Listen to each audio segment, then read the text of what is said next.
শুরুতেই রোমাঞ্চক খবর, বাংলাদেশের আওয়ামী লীগ সরকারের ৮ মন্ত্রী সহ ৬ এমপি দেশ ত্যাগে নিষেধাজ্ঞা। ক্ষমতাচ্যুত আওয়ামী লীগ সরকারের সাবেক ৮ মন্ত্রী ও ৬ এমপি দেশ ত্যাগে নিষেধাজ্ঞা দিয়েছে আদালত। দুদক প্রসিকিউটর মাহমুদ হোসেন জাহাঙ্গীরের তথ্য নিশ্চিত করেন। দুদকের আবেদনের পরিপ্রেক্ষিতে বৃহস্পতিবার ঢাকা মহানগর সিনিয়র স্পেশাল জাজ আসামাস জগলুল হোসেন আদালতে আদেশ দেয়।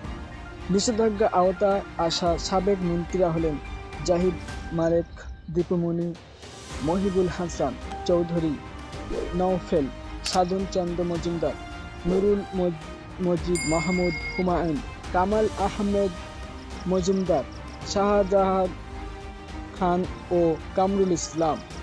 সাবেক সংসদ সদস্যরা হলেন সলিম উদ্দিন, মাহমুনুল রশিদ কিরণ, কুজেন্দুলাল ত্রিপুরা, কাজিম উদ্দিন, নূর আলম চৌধুরী ও জিয়াউর রহমান। এই ৮ আওয়ামী লীগের মন্ত্রী এবং ৬ এমপিকে দেশ ত্যাগে নিষেধাজ্ঞা দিয়েছে বাংলাদেশ সরকার।